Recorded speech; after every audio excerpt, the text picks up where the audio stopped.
আমরা রাসায়নিক গতিবিদ্যার পরবর্তী ধাপ শুরু করছি। Mechanism of a chemical reaction, অর্থাৎ একটা রাসায়নিক বিক্রিয়ার মেকানিজম বা ক্রিয়া কৌশল সম্পর্কেও আলোচনা করছি। এখন বেশিরভাগই রাসায়নিক বিক্রিয়া আমাদের প্রকৃতির মধ্যে যেগুলো ঘটে থাকে বা ঘটানো হয়, তাদের অধিকাংশ বিক্রিয়াই জটিল প্রকৃতির বিক্রিয়া, অর্থাৎ একাধিক ধাপ সম্পন্ন রাসায়নিক বিক্রিয়া। একাধিক ধাপ মানে প্রতিটা ধাপই মৌলিক বিক্রিয়া, সেগুলো আমরা ইতিপূর্বে আলোচনা করেছিলাম মৌলিক আর জটিল বিক্রিয়ার সম্পর্কে। সেখান থেকে আমরা জেনেছিলাম যে জটিল বিক্রিয়াগুলো অনেকগুলো ধাপে হয় এবং এই সমস্ত জটিল বিক্রিয়া কিভাবে সংঘটিত হয় সে বিষয়টি জানতে গেলে রাসায়নিক বিক্রিয়াটি ক্রিয়া কৌশল তথা তার সামগ্রিক গতি প্রকৃতি তথা গতিপথ সম্পর্কে ধারণা করতে হয় এবং সেই গতিপথ বা ক্রিয়া কৌশল জানবার জন্য আমরা কি কি বিষয়গুলো জানতে হয়, অর্থাৎ মেকানিজম দ্বারা আমরা কি কি জানতে পারি। না, একটা রাসায়নিক বিক্রিয়া কতগুলো ধাপে ঘটে, অর্থাৎ কতগুলো মৌলিক বিক্রিয়াতে ঘটে এবং সেই মৌলিক ধাপ বিক্রিয়াগুলোর মধ্যে কতগুলো ফাস্ট স্টেপ রয়েছে আর কোনটি সব থেকে স্লো স্টেপ রয়েছে, অর্থাৎ সবচেয়ে ধীর গতিতে কোনটি ঘটে আর বাকিগুলো দ্রুত গতিতে ঘটবে। তাদের মধ্যে ধীর গতির ধাপটা জানা দরকার এবং এই ধীর গতির ধাপ বিক্রিয়াটাই রাসায়নিক বিক্রিয়ার হার সমীকরণ ধাপ, অর্থাৎ আমরা যে গতি নির্ণয়ের যে গতিসূত্র নিয়ে আলোচনা করছি, সেই গতি সমীকরণ তথা বিক্রিয়ার হার সমীকরণটা কিন্তু এই ধীর গতির ধাপ অর্থাৎ স্লো স্টেপ রাসায়নিক বিক্রিয়া থেকেই কিন্তু গণনা করা হয়। আর একাধিক ধাপে বিক্রিয়াটি ঘটে মানে মাঝের ধাপগুলোতে কিছু কিছু পদার্থ তৈরি হয়, যে পদার্থগুলোকে বলা হয় তোমার অন্তর্বর্তী পদার্থ, অর্থাৎ অন্তর্বর্তী সক্রিয় পদার্থ, যেগুলো কমপ্লেক্স কম্পাউন্ড হচ্ছে। এটা নিয়ে আমরা আরো ডিটেলসে আলোচনা করব বিক্রিয়া সম্পর্কে পরবর্তী ধাপে কলিশন থিওরি বা সংঘর্ষ তত্ত্ব পড়তে গিয়ে। আপাতত এখানে জানার চেষ্টা করবে যে মাঝে কিছু পদার্থ তৈরি হয়, যে পদার্থগুলোকে আমরা বলি অন্তর্বর্তী পদার্থ, যেগুলো আবার ওই বিক্রিয়ায় সক্রিয়ভাবে রূপান্তরিত হয়ে বিক্রিয়া জাতে পরিণত হয়। তো এখন এই হচ্ছে বিষয়গুলো জানাই হচ্ছে রাসায়নিক বিক্রিয়ার মেকানিজম সম্পর্কীয় ধারণা। অর্থাৎ আমি এখানে দেখো বোর্ডে লিখেছি ওই কথাগুলোই, যে বেশিরভাগ রাসায়নিক বিক্রিয়ায় জটিল প্রকৃতির বিক্রিয়া। এই সব বিক্রিয়া কিভাবে সংঘটিত হয় তা জানতে গেলে বিক্রিয়াটির সামগ্রিক গতিপথ অর্থাৎ মেকানিজম বা ক্রিয়া কৌশল জানার দরকার। কোন বিক্রিয়া কতগুলি মৌলিক ধাপে সংঘটিত হয় ও ওই ধাপগুলোর মধ্যে কোনটি সবচেয়ে মন্থর অর্থাৎ স্লো স্টেপ বা ধাপ এবং কি কি অন্তর্বর্তী সক্রিয় পদার্থ তৈরি হয়, এই বিষয়গুলি মেকানিজমের মাধ্যমেই আমরা জানতে পারি। অর্থাৎ মেকানিজমের দ্বারাই এই তথ্যগুলো আমরা পেতে পারি, কতগুলো ধাপে বিক্রিয়া ঘটে, কোন ধাপটি মন্থর ধাপ অর্থাৎ স্লো স্টেপ এবং অন্তর্বর্তী পদার্থগুলো কি কি তৈরি হয়, এগুলো সবই আমরা জানতে পারবো মেকানিজমের মাধ্যমে। একটি এক্সাম্পল বা উদাহরণ দিয়ে আমরা এই বিষয়টিকে আরো বোঝানোর চেষ্টা করছি। দেখো, আমরা যেমন ধরো নাইট্রোজেন ডাইঅক্সাইড গ্যাস এবং কার্বন মনোক্সাইড গ্যাসের মধ্যে রাসায়নিক বিক্রিয়া ঘটালে আমরা কি কি পেয়ে থাকি, নাইট্রিক অক্সাইড গ্যাস এবং কার্বন ডাইঅক্সাইড গ্যাস তৈরি হয়। অর্থাৎ এই যে রাসায়নিক বিক্রিয়াটি সমীকরণ যেটা দিয়ে দেখাচ্ছি, এটা একটা জটিল বিক্রিয়া। এই জটিল বিক্রিয়াটি দুটো ধাপে ঘটে। প্রথম ধাপে আমার হচ্ছে নাইট্রোজেন ডাইঅক্সাইড অণুগুলির মধ্যে রাসায়নিক বিক্রিয়া করে মনোনাইট্রোজেন ট্রাইঅক্সাইড তৈরি হয়। হ্যাঁ, আমরা বলছি প্রথম ধাপে মনোনাইট্রোজেন ট্রাইঅক্সাইড আর নাইট্রিক অক্সাইড তৈরি হয়। অর্থাৎ এই বিক্রিয়াটির দুটো ধাপ লিখে দেখাচ্ছি। দেখো, এই যে রাসায়নিক বিক্রিয়ার আমরা উদাহরণটা নিয়েছি, এক্সাম্পলটা, এটা দুটি ধাপে ঘটে। দুটি ধাপে ঘটে, যার প্রথম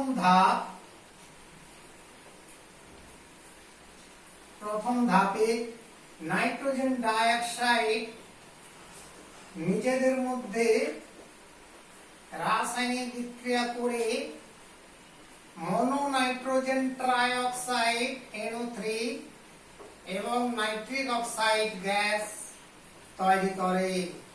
এবং এই ধাপটাই স্লো স্টেপ অর্থাৎ মন্থর গতির ধাপ, যেটাকে আমরা বলি রেট ডিটারমাইনিং স্টেপ।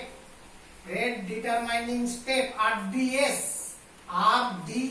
আর মানে রেট, ডি মানে ডিটারমাইনিং, আর হচ্ছে এস হচ্ছে আমার হচ্ছে স্টেপ, তার মানে গতি নির্ধারক ধাপ এই বিক্রিয়াটি, কারণ এটা হচ্ছে স্লো স্টেপে ঘটে। আর দ্বিতীয় ধাপ আরেকটি ধাপে ঘটে।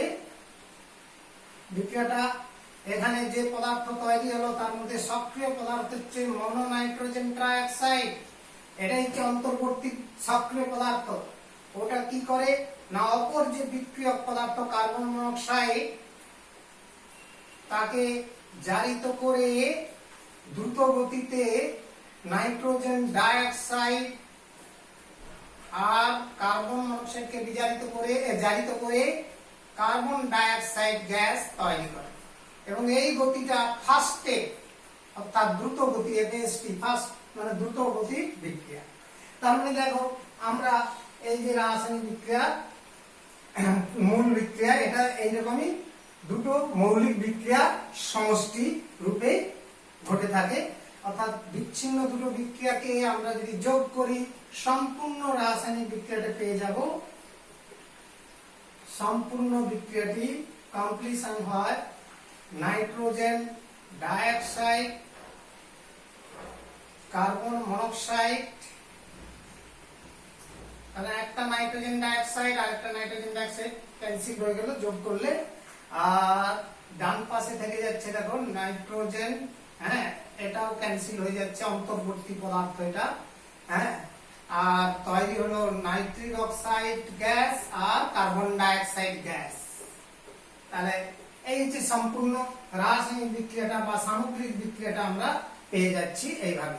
এখানে ইন্টারমিডিয়েট যে সাবস্টেন্স তৈরি হলো, অ্যাক্টিভ সাবস্টেন্স, যেখানে বলে অন্তর্বর্তী পদার্থ হিসাবে কি পাওয়া গেছে, অন্তর্বর্তী পদার্থটি হলো মনোনাইট্রোজেন ট্রাইঅক্সাইড। এই পদার্থটাই হচ্ছে অন্তর্বর্তী পদার্থ, গ্যাসীয় পদার্থটি। আর এখানে বিক্রিয়ার গতি, হ্যাঁ, গতিপথ নির্ণয়ের ধাপটা হচ্ছে প্রথম ধাপ। আবার প্রথম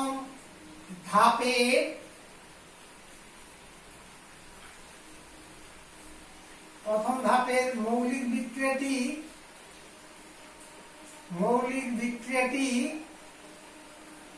অর্থাৎ 1 নম্বর বিক্রিয়াটি ধীর গতি বা মন্থর গতির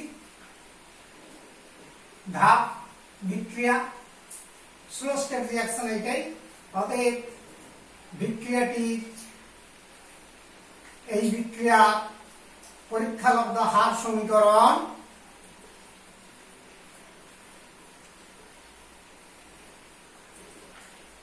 কি হবে, R = হার ধ্রুবক নাইট্রোজেন ডাইঅক্সাইড স্কয়ার। দেখো এখানে 2 অণু আছে নাইট্রোজেন ডাইঅক্সাইড, তাহলে এই গতি থেকেই আমরা কিন্তু হার সমীকরণটা নির্ণয় করলাম।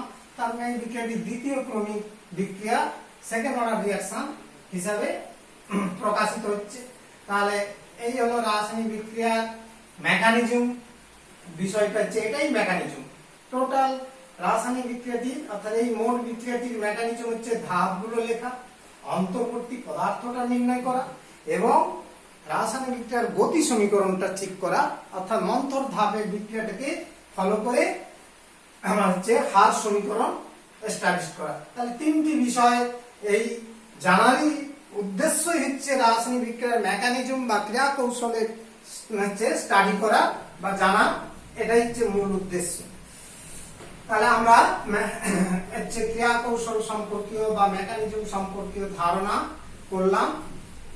এরপরে আমরা আসছি বিভিন্ন যে ক্রমিক রাসায়নিক বিক্রিয়াগুলো হার সমীকরণ করা মানে নির্ণয় করার চেষ্টা করছি না। একটি আমরা প্রথমেই যেটা দিচ্ছি শূন্য ক্রমে বিক্রিয়া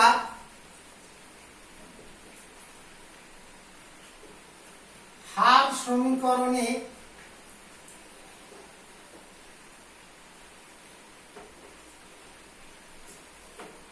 অবকলিত রূপ বা অন্তর্কলিত ডিফারেন্সিয়াল ক্যালকুলাসের মাধ্যমে অন্তর্কলিত রূপ, তার মানে differentiated form of rate equation of zero order reactions সম্পর্কে ধারণা করছি। তাহলে শূন্য ক্রমিক বিক্রিয়ার ক্ষেত্রে অন্তর্কলিত রাসায়নিক বিক্রিয়ার গতি সমীকরণ আমরা নির্ণয় করা বা ডেরাইভেশন করার চেষ্টা করছি। দেখো ধরিলাম এ থেকে বিক্রিয়াজাত একটি শূন্য ক্রমিক রাসায়নিক জিরো অর্ডার রাসায়নিক বিক্রিয়া এবং টি সময় পরে বিক্রিয়া শুরু হয়ে গেল, সেই শুরু টি সময় পরে বিক্রিয়া শুরু টি সময় পরে এ বিক্রিয়কের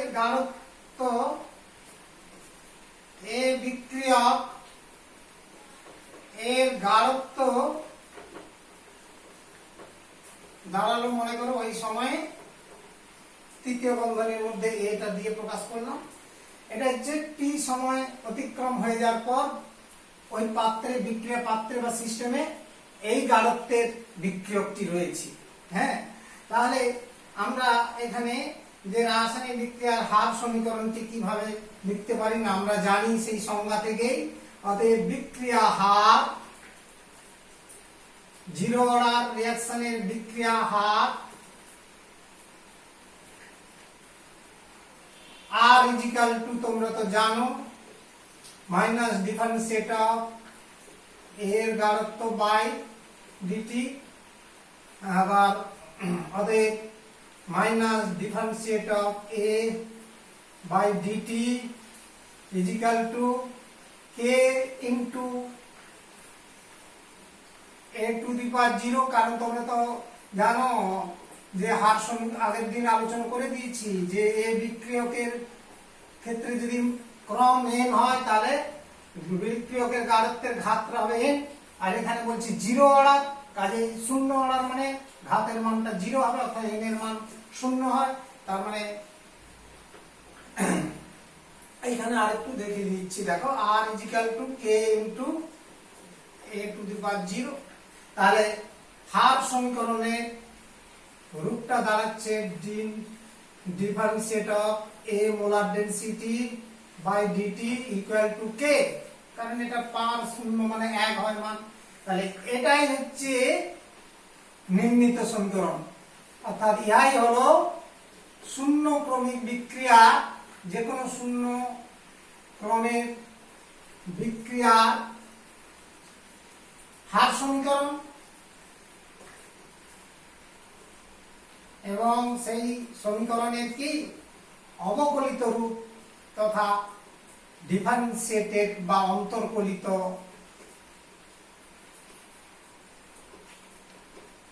ফর্ম। এটা এটা হচ্ছে অন্তর্কলিত রূপ। আমরা এই বিষয়টি শেষ করলাম। এরপর দেখো আমরা ডিফারেন্সিয়েটেড ফর ইন্টিগ্রেটেড ফর্ম আনব, অর্থাৎ সমাকলিত রূপ কেমন আছে সেই ডিরাইভেশনটা করব। সমাকলিত অর্থাৎ ইন্টিগ্রাল ক্যালকুলাসের মাধ্যমে জিরো অর্ডার রিঅ্যাকশনের গতি সমীকরণ বা হার সমীকরণটি এস্টাবলিশ করার চেষ্টা করছি। লক্ষ্য করো, আমরা ধরে নিলাম ধরিলাম এ থেকে বিক্রিয়াজাত একটা রাসায়নিক বিক্রিয়া লিখলাম। তোমাদের একটা মনে প্রশ্ন আসবে, এখানে কোনো পদার্থের সিম্বল বা সংকেত বা কিছুই না লিখে শুধু বিক্রিয়াজাত বলে লিখছি কেন? আমরা তো জানি হার সমীকরণ বা গতি সূত্র আমরা সবসময় বিক্রিয়কের গাঢ়ত্বের সঙ্গে সম্পর্ক, সেই সম্পর্কের ডিটেলস আলোচনা গত ক্লাসে করেছিলাম। তো কাজে এই কারণে বিক্রিয়াজাত পদার্থের কোনো সিম্বল আমরা এখানে ইউজ করছি না। আমি সিম্পল একটা বিক্রিয়ক এ দিয়ে দেখিয়ে দিচ্ছি, তাহলে বিষয়টা মিটে যাবে। দেখো, তাহলে ধরে নিলাম এই বিক্রিয়াটি একটি জিরো অর্ডার রিঅ্যাকশন, শূন্য ক্রমিক বিক্রিয়া। এটা একটা জিরো অর্ডার রিঅ্যাকশন যা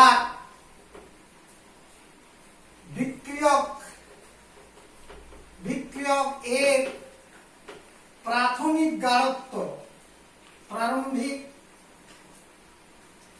গাঢ়ত্ব, বিক্রিয়কের প্রাথমিক গাঢ়ত্ব ইজিক্যাল টু তৃতীয় বন্ধনী এ 0 দিলাম, এবং টি সময় পরে উহার গাঢ়ত্ব, ওই বিক্রিয়কের গাঢ়ত্ব থার্ড ব্র্যাকেট অফ এ। এই ব্যাপারটা আমরা অলরেডি এখন ধরে নিলাম।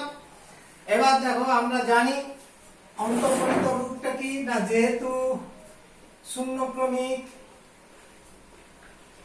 ক্রমের বিক্রিয়া ক্ষেত্রে differentiate of a by dt is equal to K, এক্ষুনি আমরা করলাম অন্তর্কলিত রূপ, এই সমীকরণটাকে নিয়ে নিলাম।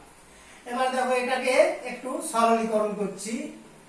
Minus differentiate of a equal to k dt, এই বিষয়টি আমরা এস্টাবলিশ করলাম। এটা হচ্ছে একটু সরলীকরণ করে নিলাম। তাহলে অর মাইনাস চিহ্নটা মাইনাস দিয়ে গুণ করে দিলাম both side, is equal to minus K dt. আর কে তো হাত ধ্রুবক, সব সময় আমাদের পরিচিত রাশি এটা, কে সমান হার ধ্রুবক। এই বিষয়টি আমাদের জানা আছে। এবার এই সমীকরণটা, এটা ধরো 1 নম্বর সমীকরণকে ইন্টিগ্রাল ক্যালকুলাসে ফেললে, অর্থাৎ ইন্টিগ্রেশন তথা সমাকলন করে পাই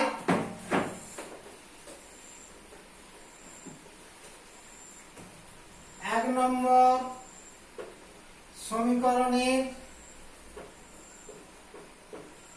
সমীকরণের সমাকলন ইন্টিগ্রেশন করে পাই, that is integral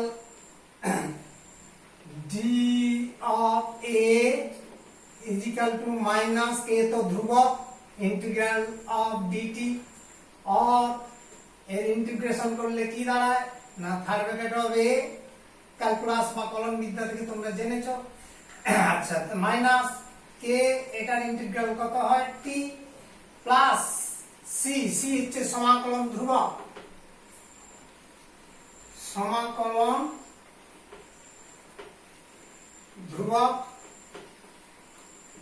কেমন? এই হচ্ছে বিষয়টা। এবারে সমাকলন ধ্রুবকের মানটা বসাই না, যখন প্রাথমিক সময়, যখন t ইজিক্যাল টু 0, এটাকে আমি 2 নম্বর দিলাম। তাহলে দেখো, যখন t ইজিক্যাল টু 0, তখন এর গাঢ়ত্বের মানটা কত না, প্রাথমিক গাঢ়ত্ব ছিল 0। কি হবে যে প্রাথমিক সময়ে তখন কিন্তু এই পদার্থের গাঢ়ত্ব কত ছিল, এই থার্ড ব্র্যাকেট হবে 0। অতএব 2 নম্বর থেকে পাই t টি এই মানগুলো বসিয়ে দিয়ে যে এ 0 আর is equal to minus K into 0, টি এর মান 0 প্লাস সি, তাহলে এখান থেকে সি এর মান কত বেরালো, সি ইজিক্যাল টু এ থার্ড ব্র্যাকেট 0, অর্থাৎ প্রাথমিক গাঢ়ত্ব যে বিক্রিয়কের প্রাথমিক গাঢ়ত্বের মানটা হলো।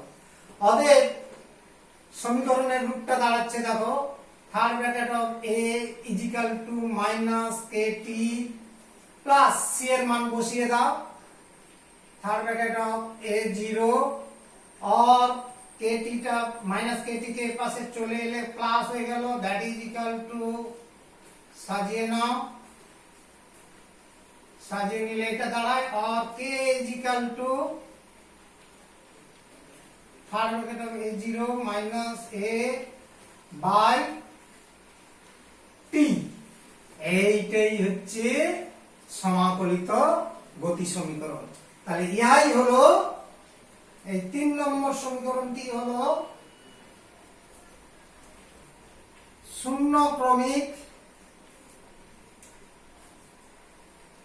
বিক্রিয়া হার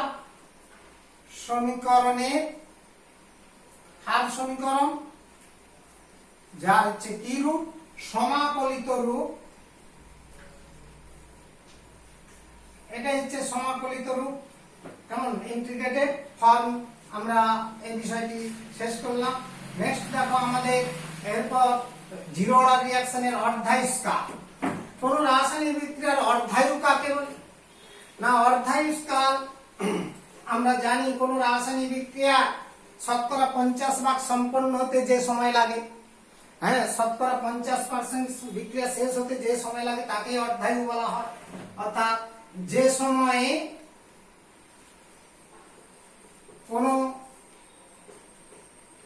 রাসায়নিক বিক্রিয়ার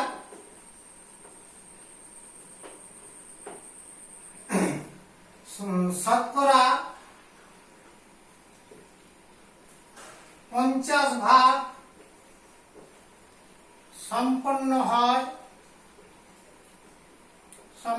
হয় তাকে ওই বিক্রিয়ার অর্ধায়ু বলা হয়। ওই বিক্রিয়ার অর্ধায়ুষ্কাল বা অর্ধায়ু, হাফ লাইফ পিরিয়ড বলা হয়। তাহলে আমরা মোটামুটি বুঝতে পারলাম যে সেই সময়টাকেই ধরবো যতক্ষণ বিক্রিয়াটার অর্ধেকটা শেষ হতে লাগছে। অর্থাৎ ধরো প্রাথমিক গাঢ়ত্ব যদি হচ্ছে মনে করো 2 মোলারিটি থাকে, তাহলে 1 মোলারিটি বিক্রিয়ক খরচ হয়ে যেতে, হ্রাস হতে যে সময়টা লাগছে সেই সময়টাই হচ্ছে ওর হাফ লাইফ পিরিয়ড, অর্থাৎ অর্ধায়ুষ্কাল হয়। তাহলে সেই জিরো অর্ডার রিঅ্যাকশনের অর্ধায়ুষ্কাল নির্ণায়ক সমীকরণ আমরা বের করছি। দেখো শূন্য ক্রমের বিক্রিয়া অর্ধায়ুষ্কাল নির্ণয়, অর্ধায়ু নির্ণয় বা অর্ধায়ু সমীকরণ গাণিতিক রূপটা কেমন বিষয় আছে ওটা আমরা দেখে নিই। না, আমরা জানি প্রথমে জিরো অর্ডার রিঅ্যাকশনের ক্ষেত্রে, শূন্য ক্রমিক বিক্রিয়ার ক্ষেত্রে কিছুক্ষণ আগেই আমরা হার সমীকরণটা বের করলাম, কে ইজিক্যাল টু তৃতীয় বন্ধনী A0 মাইনাস এ বাই টি। এটা আমাদের একটু আগে জেনেছিলাম। তাহলে or T is equal to third bracket of A, অর্থাৎ সময়কালের সমীকরণ এইটা। জিরো অর্ডার রিঅ্যাকশনের সময়কালের সমীকরণ এই রূপ, এটা হচ্ছে সময়কালের সমীকরণ। এবার যদি এই বিক্রিয়া, এই জিরো অর্ডার বিক্রিয়া, শূন্য ক্রমিক বিক্রিয়ার অর্ধায়ু সমান টি হাফ হয়, তবে আমরা ওই টি হাফ সময় গাঢ়ত্ব পরিমাণটা কত হবে? না, থার্ড ব্র্যাকেট অফ এর মানটা হয়ে যাবে প্রাথমিক গাঢ়ত্বের অর্ধেক। অতএব টি হাফ ইজিক্যাল টু, আমরা 1 নম্বর সমীকরণ থেকে পাচ্ছি টি হাফ ইজিক্যাল টু প্রাথমিক গাঢ়ত্ব মাইনাস প্রাথমিক গাঢ়ত্ব by 2 whole divide by K. That is, এটাকে ক্যালকুলেশন করলে টি হাফ ইজিক্যাল টু বিষয়টা দাঁড়াচ্ছে উপরে বিয়োগ করলে এইটা দাঁড়ায়, অর্থাৎ এটাই হচ্ছে অর্ধায়ুষ্কালের গাণিতিক রূপ। অর্থাৎ ইহাই হলো শূন্য ক্রমিক বিক্রিয়ার অর্ধায়ুষ্কাল। শূন্য ক্রমিক বিক্রিয়ার হাফ লাইফ পিরিয়ড, বিক্রিয়ার অর্ধায়ু সমীকরণ বা গাণিতিক রূপ। হ্যাঁ, অর্ধায়ুষ্কালের সমীকরণ, তাহলে অর্ধায়ু সমীকরণ, তার মানে এর গাণিতিক রূপ হচ্ছে এটাই ধরবে। এটাকে আরো একটা জায়গায় বলা যায় বিশেষভাবে, যদি মনে রাখতে চাও, তার মানে অর্ধায়ুষ্কাল ভ্যারাইজেস বিক্রিয়কের প্রাথমিক গাঢ়ত্বের সমানুপাতিক, যেহেতু 2k টা, যেহেতু টুয়াইস কে কি ধ্রুবক। হ্যাঁ, তার মানে শূন্য ক্রমিক বিক্রিয়ার অর্ধায়ু বিক্রিয়কের প্রাথমিক গাঢ়ত্বের সমানুপাতিক হয়। অর্থাৎ শূন্য ক্রমিক বিক্রিয়ার অর্ধায়ুষ্কাল বিক্রিয়কের প্রাথমিক গাঢ়ত্বের উপর নির্ভরশীল। ইট is very very important note. অর্থাৎ এটা একটা খুবই গুরুত্বপূর্ণ বিষয়, মনে রাখতে হবে যে জিরো অর্ডার রিঅ্যাকশনের অর্ধায়ুষ্কাল হাফ লাইফ পিরিয়ড সর্বদাই বিক্রিয়কের প্রাথমিক গাঢ়ত্বের উপর নির্ভর করে। নেক্সট হচ্ছে আমরা আসছে এই জিরো অর্ডার রিঅ্যাকশনটা শেষ হবে কতক্ষণে। কারণ গতিবিদ্যার অন্যতম বিষয় ছিল মেকানিজম জানা, যেমন তেমনি হচ্ছে গতি নির্ণয় করা, গতিবেগের পরিমাণটা জানা, সেই সঙ্গে রাসায়নিক বিক্রিয়াটা সমাপ্তিক্ষণ কখন হবে সেটা জানতে হবে। অর্থাৎ শূন্য ক্রমিক বিক্রিয়া সমাপ্তিক্ষণ, সমাপ্তিকাল নির্ণয়, যে একটা জিরো অর্ডার রিঅ্যাকশন কখন গিয়ে শেষ হবে এটি মাথায় রাখতে হবে তোমাকে। হ্যাঁ, না ধরে নাও, আচ্ছা আমরা জানি শূন্য ক্রমিক বিক্রিয়ার ক্ষেত্রে, শূন্য ক্রমিক বিক্রিয়ার ক্ষেত্রে সময়কালের সমীকরণটা কি আছে না, সময়কালের সমীকরণটা থার্ড ব্র্যাকেট অফ A0 কিছুক্ষণ আগেই এস্টাবলিশ করে দেখিয়েছি বাই কে। এটা হচ্ছে শূন্য ক্রমিক বিক্রিয়ার সময়কালের গাণিতিক রূপ।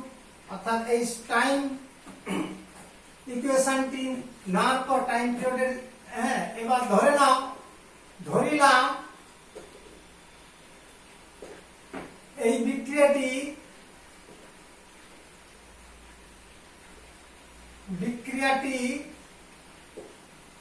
টি ডট সময়ে সমাপ্ত হয়, অর্থাৎ শেষ হয়, সম্পূর্ণ হয়, সমাপ্ত বা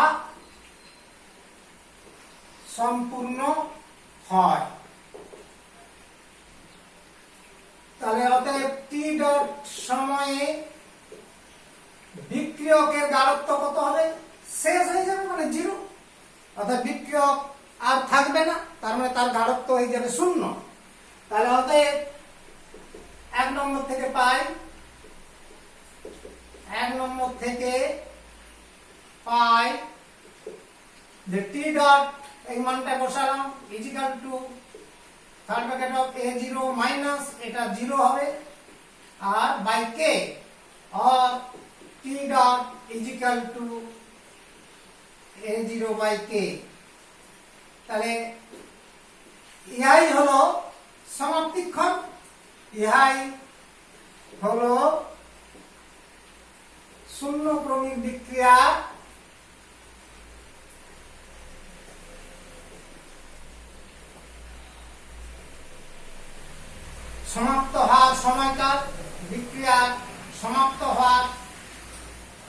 তথা সমাপ্তিক্ষণ,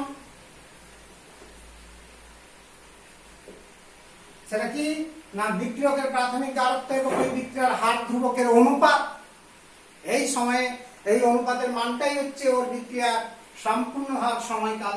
তার মানে বিক্রিয়াটি সম্পূর্ণ হবে সেই লিমিটেশন মানটা পাওয়া যাচ্ছে।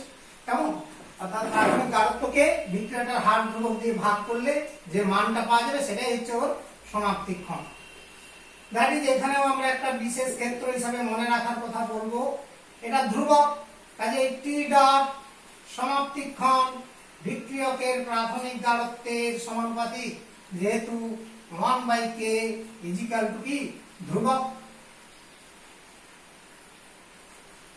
তাহলে এরপর আমরা কিছু লেখচিত্র করব, শূন্যক্রমিক রাসায়নিক বিক্রিয়ার কিছু লেখচিত্র সম্পর্কেও ধারণা করব।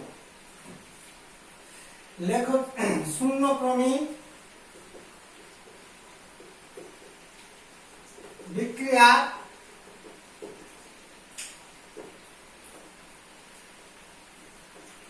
লেখচিত্র দ্বারা প্রকাশ।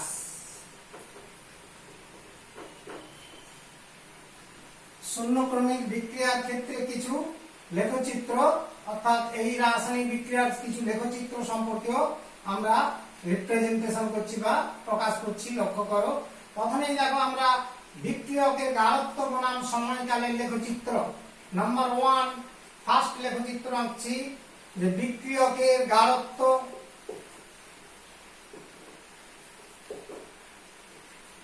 দ্যাট ইজ যেটাকে আমরা থার্ড ব্র্যাকেট অফ এ দিয়ে প্রকাশ করেছি, বনাম সময় দ্যাট ইজ টি লেখচিত্র। এই লেখচিত্রটি অঙ্কন করব, বিক্রিয়কের গাঢ়ত্ব বনাম সময়কালের লেখচিত্রটি আমরা যে কাউন্টিং করব। তাহলে এখানে যে সমীকরণটি আমরা জানি প্রথম, শূন্যক্রমিক বিক্রিয়ার ক্ষেত্রে জিরো অর্ডার শূন্যক্রম বিক্রিয়ার ক্ষেত্রে আমরা কি জানি না, আমরা ইকুয়েশনটা গতি সমীকরণে এক্ষুনি করেছিলাম, k is equal to third bracket of a0 minus third bracket of a by t।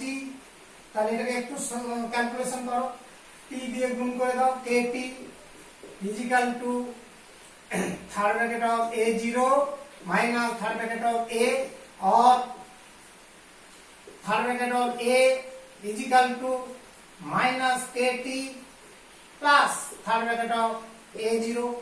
লক্ষ্য করেছো, এইটা সাজিয়ে নিলাম, কেমন? ঠিক আছে, অর্থাৎ এটা বাম দিকে চলে এলো, ওটা ওই দিকে চলে যেতে এইটা ইহা মানে এই সমীকরণটি y is equal to mx plus c সমীকরণে সদৃশ বা অনুরূপ মিল রয়েছে, অনুরূপ। কাজে এখানে গাঢ়ত্ব, বিক্রিয়কের গাঢ়ত্ব বনাম সময় লেখচিত্রটি কি হবে? y অক্ষে ছেদিতাংশ রূপ সরল রেখা হবে এবং ঋণাত্মক দিকে নতিমাত্রা, কারণ নতির মানটা মাইনাস কে, অর্থাৎ নেগেটিভ নতিমাত্রা সূচক লেখচিত্র হবে। লেখচিত্রটি যে y অক্ষে ছেদিতাংশ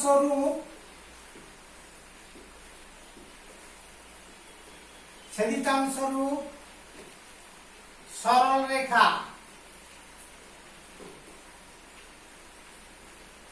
হবে, যা প্রবণতা বা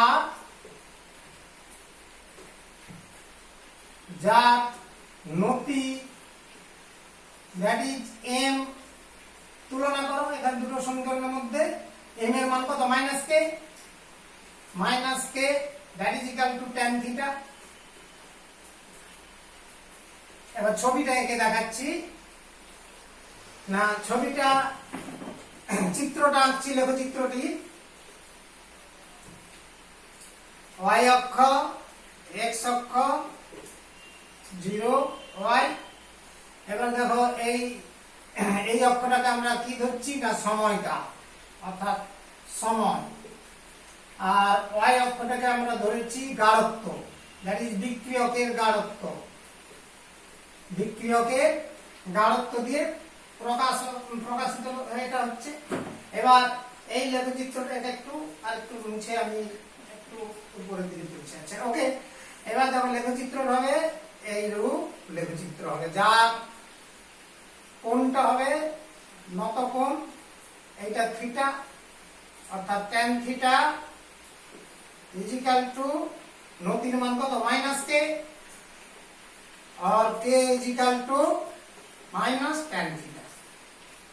অর্থাৎ এই অ্যাঙ্গেলটা নির্ণয় করতে পারলে লেখচিত্রের মাধ্যম থেকে সহজে নির্ণয় করা যাবে, অথবা যে লম্ব বাই ভূমি এই অনুপাতও বের করানো যায়, আচ্ছা কাগজের ঘর গনে গনে এই মানগুলো জানা যায়। তাহলে দেখো এখানে লেখচিত্রটি হবে এই রকমই লেখচিত্র। আর লেখচিত্রের উপরে মনে করো কয়েকটা বিন্দু নিয়ে তুমি যদি প্লটিং করো মানগুলো এক্স আর ওয়াই এর মানগুলো যদি প্লটিং করো তাহলে হচ্ছে এই পরে বিন্দুগুলোকে যোগ করলো এরকমই একটি লেখচিত্র পাওয়া যাবে। লেখচিত্রটার নাম দিয়ে দিলাম ধরো পি এম। হ্যাঁ, তাহলে ছেদিতাংশ সরলরেখা যেটা আমি এখানে দিয়ে দিচ্ছি পি এম ব্র্যাকেটে দিয়ে দিলাম, এই সরলরেখা হবে। তাহলে এটাই হচ্ছে এর লেখচিত্রের রূপ। তাহলে যেখানে আমরা প্রাথমিক গাঢ়ত্ব কি পেয়েছি না, প্রাথমিক এখানকার দিচ্ছি না, নিচে দিচ্ছি। এই লেখচিত্রে বিক্রিয়কের প্রাথমিক গাঢ়ত্ব মানে যখন টাইম কত 0, টাইম যদি 0 হয় ওই মুহূর্তে উচ্চতা কত টি বিন্দু, তার মানে ওপি। ওপি অংশটা হবে প্রাথমিক গাঢ়ত্ব। তাহলে এই লেখচিত্র থেকে প্রাথমিক গাঢ়ত্বের মানটাও আমরা নির্ণয় করে নিতে পারি। হ্যাঁ কেমন, ঠিক আছে, হয়তো প্রাথমিক গাঢ়ত্বটা তুমি কত নিয়েছো মিজার করনি, কিন্তু বিক্রিয়ার রেট ইকুয়েশনটা বিক্রিয়ার এই গাঢ়ত্ব বনাম সময়ের লেখচিত্রটা যদি পরিমিত করো অঙ্কন করো তাহলে সেখান থেকেও কিন্তু প্রাথমিক গাঢ়ত্বের মানটা আমরা জানতে পারি। এছাড়াও বিভিন্ন সময়ের গাঢ়ত্বের মান যে কটা বিন্দু আমরা বের করেছি, এছাড়া বাকি যে অসংখ্য বিন্দু রয়েছে প্রতিটা বিন্দুতে তথা প্রতিটা সময়ে বিক্রিয়কের গাঢ়ত্বের মানটা আমরা কিন্তু এখানে অনায়াসে নির্ণয় করতে পারি। তাহলে এই হলো একটা ফার্স্ট গ্রাফ বা লেখচিত্র, যেটা বিক্রিয়কের গাঢ়ত্ব বনাম সময়কালের লেখচিত্র হয়ে গেল। দ্বিতীয় ক্ষেত্রে আমরা আরেকটি লেখচিত্র আঁকবো বিক্রিয়া হার বনাম তোমার হচ্ছে যাকে বলা হচ্ছে বিক্রিয়ার হার বনাম হচ্ছে বিক্রিয়কের গাঢ়ত্বের লেখচিত্রটি অঙ্কন করব।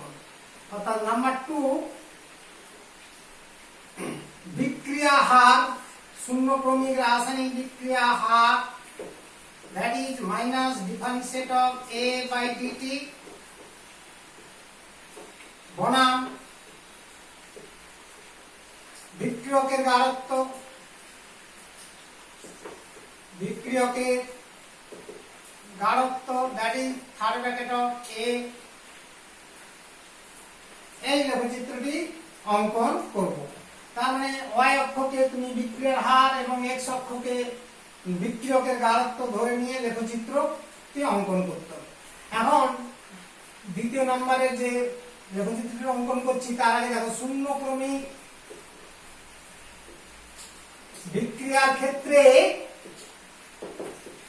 আমরা কি জানি না মাইনাস ডিফারেন্সিয়েট অর্থাৎ হার, বিক্রিয়ার হারের যে অন্তর্পলিত রূপটা ছিল এটা ইকুয়াল টু কে।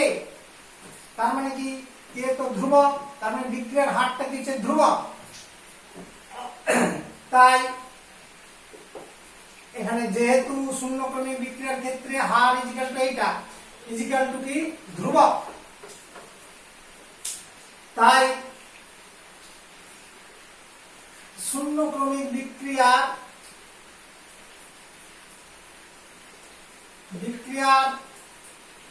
হার বিক্রিয়কের প্রাথমিক গাঢ়ত্বের উপর নির্ভর করে না। বিক্রিয়ার গতিবেগটা গাঢ়ত্বের উপর নির্ভর করে না। সমীকরণে বুঝিয়ে দিচ্ছে যে সমীকরণে কোনো গাঢ়ত্ব সূচক রাশিটা ডান পক্ষে নেই, আর বাম পক্ষটা তো হার, তার মানে হার ইজিক্যাল টু ধ্রুবক। আর বিক্রিয়া হারের মান বিক্রিয়কের গাঢ়ত্বের উপর, শুধু প্রাথমিক কেন, যে কোনো মুহূর্তের গাঢ়ত্বের উপর নির্ভর করবে না। হ্যাঁ, প্রতিটা মুহূর্তে গাঢ়ত্ব যাই থাক তার কিন্তু হার একই থেকে যাবে।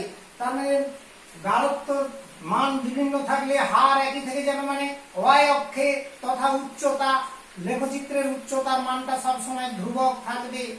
উচ্চতাটাই তো হার, আর উচ্চতা ধ্রুবক মানে ওয়াই ইজিক্যাল টু কনস্ট্যান্ট। সেটা কোন সরলরেখাকে বোঝায়? এক্স অক্ষের সমান্তরাল সরলরেখাকে বোঝায়। তার মানে এখানে লেখচিত্রটি এক্স অক্ষের সমান্তরাল সরলরেখা হবে। এটি হচ্ছে মাথায় রাখতে হবে। তার মানে গাঢ়ত্বের পরিবর্তনে, অর্থাৎ বিক্রিয়কের গাঢ়ত্বের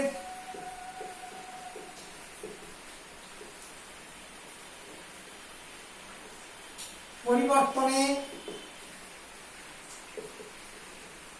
বিক্রিয়া হার, কোন বিক্রিয়া? শূন্যক্রমিক বিক্রিয়ার হার ধ্রুবক থাকে, কনস্ট্যান্ট থাকে, ধ্রুবক থাকবে। তার অর্থাৎ কাজে এক্ষেত্রে লেখচিত্রটি, যে সম্পর্কিত লেখচিত্রটা আঁকছি, লেখচিত্রটি ওয়াই অক্ষের সমান্তরাল সরলরেখা হবে।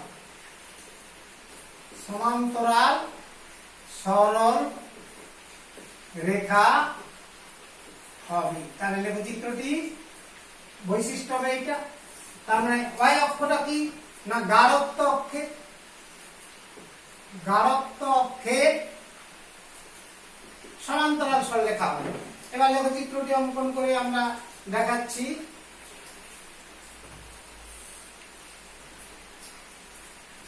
এটা এক্স ও ওয়াই, আমরা এটাকে ধরে নিচ্ছি গাঢ়ত্ব, অর্থাৎ থার্ড ব্র্যাকেট অফ এ বা বিক্রিয়কের গাঢ়ত্ব এক্স অক্ষ। ওয়াই অক্ষটাকে আমরা ধরে নিচ্ছি differentiate of A by dt, অর্থাৎ বিক্রিয়ার হার এইটা। এবং লেখচিত্রটি হবে এক্স অক্ষে, হ্যাঁ এক্স অক্ষের সমান্তরাল সরলরেখা। এর উপরে যতগুলো বিন্দুকে নাম, হ্যাঁ সেই মানগুলো বিন্দুগুলোকে যোগ করলে একটা এক্স অক্ষের সমান্তরাল সরলরেখা পাওয়া যাবে। এটি হচ্ছে দ্বিতীয় টাইপের লেখচিত্র হলো। এরপর অর্ধায়ু স্কেলে লেখচিত্র অঙ্কন করব। তার মানে অর্ধায়ু বনাম বিক্রিয়কের প্রাথমিক গাঢ়ত্বের লেখচিত্র, 3 নম্বর লেখচিত্র। তৃতীয় টাইপের লেখচিত্র, বিক্রিয়া অবশ্যই শূন্যক্রমিক বিক্রিয়া, শূন্যক্রমিক বিক্রিয়া অর্ধায়ু টি হাফ বনাম ভার্সাস বিক্রিয়কের প্রাথমিক গাঢ়ত্ব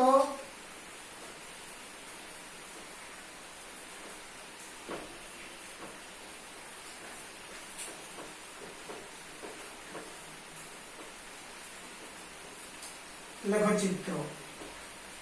তাহলে এখানে কিসের সঙ্গে না অর্ধায়ুর সঙ্গে বিক্রিয়কের প্রাথমিক গাঢ়ত্বের সম্পর্কিত যে লেখচিত্র, সেটা আমরা কেমন পেতে পারি না? আমরা অর্ধায়ু স্কেলের সমীকরণটা কি জানি? টি হাফ ইজিক্যাল টু, হ্যাঁ জিরো অর্ডার রিঅ্যাকশনের ক্ষেত্রে শূন্যক্রমিক বিক্রিয়ার ক্ষেত্রে টি হাফ ইজিক্যাল টু, আমরা কিছুক্ষণ আগে ক্যালকুলেশন করেছিলাম কি, third bracket of A zero অর্থাৎ প্রাথমিক গাঢ়ত্ব by twice K, A zero by twice K. আচ্ছা এই যে সমীকরণটা, হ্যাঁ এটা কার মতো হবে না ওয়াই ইজিক্যাল টু mx সমীকরণের অনুরূপ। এই সমীকরণটি, এই হার সমীকরণ অর্ধাস্কাল সমীকরণটি, সমীকরণ y equal to mx, y equal to mx সমীকরণের অনুরূপ। কাজেই প্রদত্ত ক্ষেত্রে, এক্ষেত্রে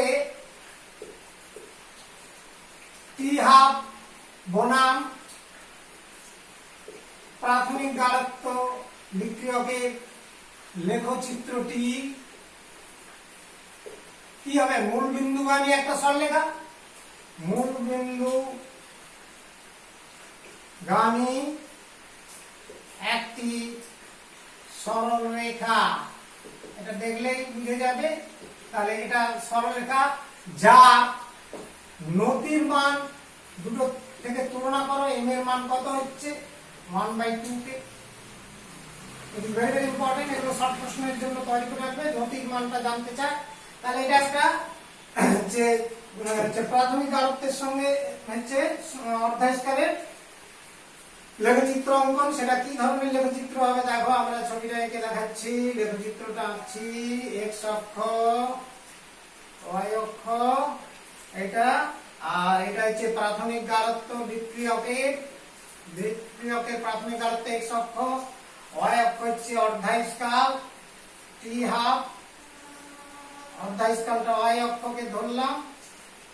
আচ্ছা, এই অর্ধাস্কাল আর হচ্ছে প্রাথমিক গাঢ়ত্বের মধ্যে যে লেখচিত্রটা হবে কি মূল বিন্দুগামী সরলরেখা। অর্থাৎ এখানে যাই মানগুলো বসাও বিভিন্ন সময়ে টি হাফ নির্ণয় করো আর বিভিন্ন গাঢ়ত্বে, সেটা এইরকমই কয়েকটা মান পাওয়া যাবে, যে মানগুলো এইরকমই।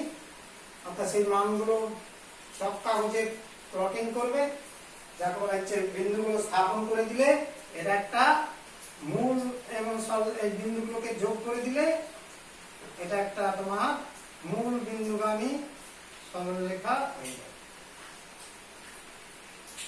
অর্থাৎ এখানে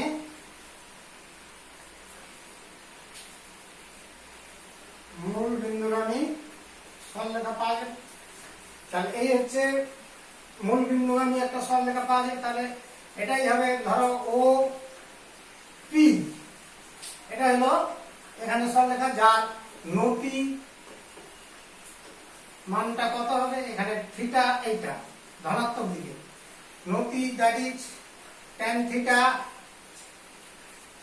বা m দিয়ে যেটা প্রকাশ করেছি ইজিক্যাল টু কত 1/2 কে। এখান থেকে আমরা হার ধ্রুবকের মান নির্ণয় করতে পারি। এই নতির মান থেকে আমরা হার ধ্রুবকের মানগুলো নির্ণয় করতে পারি, অর্থাৎ কে এর মান নির্ণয় করা যায়। আর নতির তো নির্ণয় খুবই সহজ ব্যাপার, থিটার মান জানলে tan থিটার মান ক্যালকুলেশন করলে নতির মান জানা যাবে। অতএব এখান থেকে আমরা এই বিষয়টি করতে পারি।